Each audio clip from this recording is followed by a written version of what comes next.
사랑의 하나님, 하나님의 은혜와 사랑 감사합니다. 오늘도 연약한 종을 붙잡아 주시고 또 저희들의 심령과 영혼에 은혜 내려 주옵소서. 하나님 정결한 심령과 마음으로 설 수 있도록 주님께서 깨끗하게 해 주시고 마음에 깨끗하지 못한 것들을 주님께서 도우시고 인도해 주셔서 하나님의 은혜 가운데 서도록 주님 함께 해 주시기 원합니다.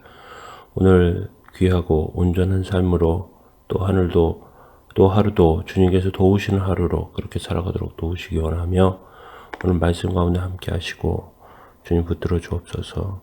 예수님의 이름으로 기도합니다. 아멘. 오늘 함께 보신 말씀은 고린도후서 1장 12절부터 22절 말씀입니다. 우리가 세상에서 특별히 너희에 대하여 하나님의 거룩함과 진실함으로 행하되 육체의 지혜로 하지 아니하고 하나님의 은혜로 행함은 우리 양심이 증언하는 바니 이것이 우리의 자랑이라.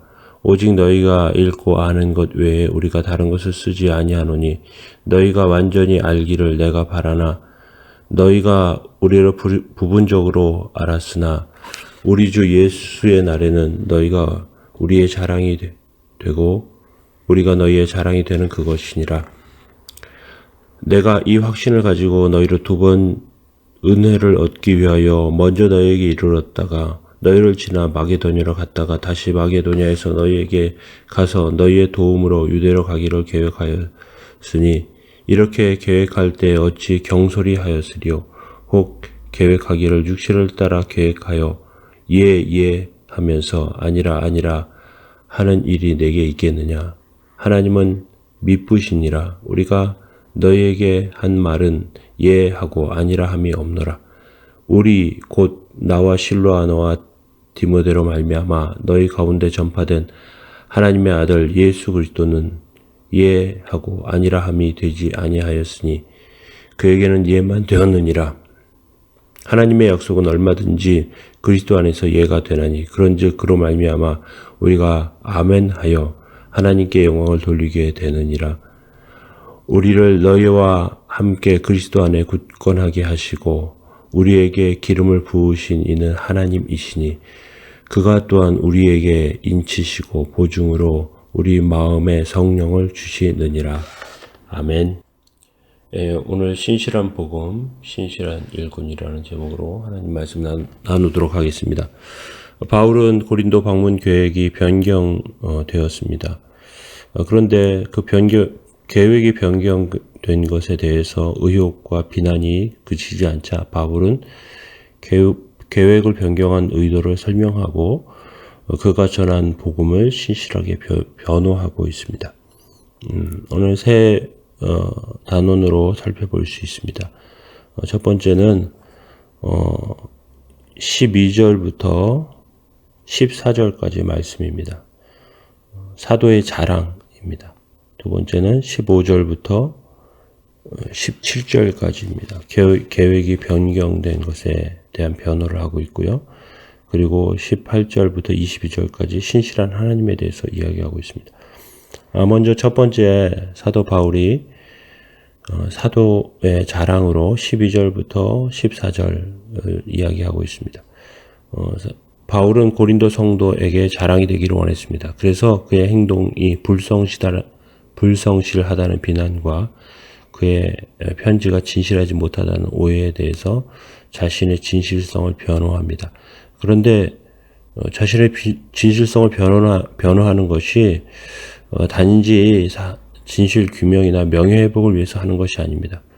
사도 바울이 자신에 대해서 변호하는 이유는 그가 전한 복음을 받은 고린도 교회가 바울의 진실성이 왜곡되는 상황 가운데 복음도 왜곡되게 생각할 수 있기 때문에 그래서 진실에 대해서 더욱 분명하고 정확하게 이렇게 또 확실하게 알려주기를 원하는 그 신실성의 차원이 그런 의미에서 있다는 것입니다.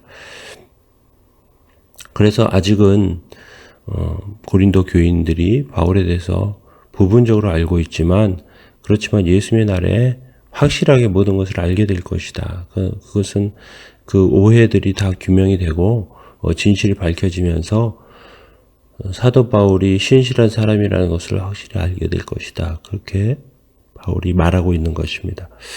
이렇게 바울은 자신이 거짓된 사람이 아니라는, 거짓되지 않았다는 것에 대해서 말하면서 그것을 고린도 교회가 잘 알고 또 신뢰하면서 그 신뢰를 바탕으로, 그 신뢰 때문에 말씀도 잘 받아들인 그들이 왜곡되지 않기를 원했습니다.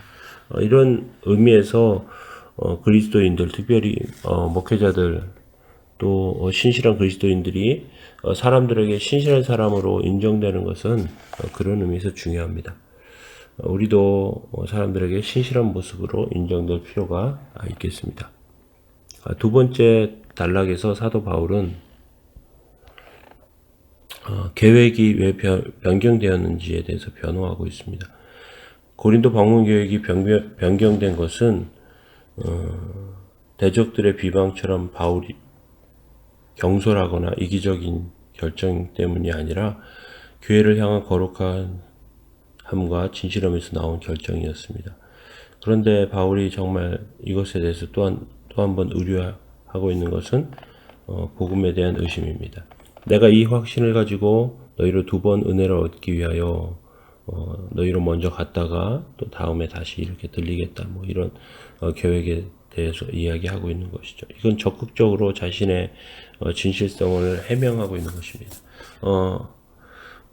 요즘 어떤 장관이 자녀 문제로 이렇게 문제가 되고 문제가 드러나고 있는데, 그런데 적극적으로 그것을 해명하고 있습니다. 그냥 그것을 해명하지 않고 그냥 사람들이 알겠지, 이건 나하고 관계없는 일이야, 이 정도로만 한다면 그 오해를 가지고 그 장관직을 수행할 수 없는 사람으로 받아들이고 그것이 문제가 될 수 있기 때문에 적극적으로 변호하고 이렇게 한 것을 볼 수 있습니다. 사도 바울도 똑같습니다. 오해를 풀어서 복음의 진전과 교회의 건덕을 위해서, 건전한 덕을 위해서 서둘러서 오해를 풀고 있는 것이죠. 세상의 냉소와 거센 비난에서 우리가 지키려는 것은 나의 명예나 교회의 명성이 아니라 하나님의 영광과 복음의 진실성이라는 것을 우리는 기억해야 합니다. 그래서 우리가 삶을 통해서 오해받을 때 때때로는 분명하게 그 오해를 풀어갈 필요도 있습니다. 사도 바울도 그렇게 했습니다. 그리고 마지막 단원에서 사도 바울은 신실하신 하나님에 대해서, 신실하신 복음에 대해서 이제 이야기하고 있습니다. 18절부터 22절에 하나님은 미쁘시나 우리가 너희에게 한 말은 예하고 아니라 함이 없노라. 모든 말씀이 이해가 되게 하시는 분이 하나님이시다. 그렇게 이야기합니다. 구약의 모든 약속을 아들을 통해서 성취하시고 성령으로 보증해 주시고 우리도 예수님처럼 사도들처럼 하나님의 신실함에 동참하게 하셨습니다. 우리는 하나님의 신실함에 기대어 사는 사람들입니다. 우리가 때때로 연약하고 부족할 때가 있습니다. 그 부족할 때에도 우리의 연약함을 덮으시고 또 우리의 연약함을 치료하시고 약함을 강함으로 바꾸어 주시고 하시는 분은 하나님이십니다. 하나님 안에서 자녀들의 삶 가운데 이해가 된다는 것이죠. 부정적인 삶이 아니라는 것입니다. 이것 가운데 우리는 하나님께서 오늘도 삶 가운데 인도하시고 지키실 것을 기억하며 어떠한 시련과 어려움이 오더라도 하나님의 길과 하나님의 도움을 생각하면서 설 수 있다는 것입니다. 그래서 하루하루의 삶 가운데 하나님께 도우시고 인도하시며 세우시는 그런 삶이 되기를 원합니다. 이번 추석 명절 가운데도 하나님께서 그 모든 것들 가운데 도우시고 또 부정적이고 또 괴로운 일들이 생기지 아니하도록 하나님의 도우심과 은혜가 그 안에 나타나도록 그렇게 기도하시면서 주님을 의지하시는 귀한 여러분들 다 되시기를 예수님의 이름으로 축원합니다. 기도하겠습니다. 사랑의 하나님, 도우시고 함께해 주셔서 오늘도 주의 은총과 은혜 가운데 서게 하여 주시고 하나님의 거룩함을 드러내며 하나님의 신실함을 나타낸 삶이 되도록 주님 인도해 주시기 원합니다.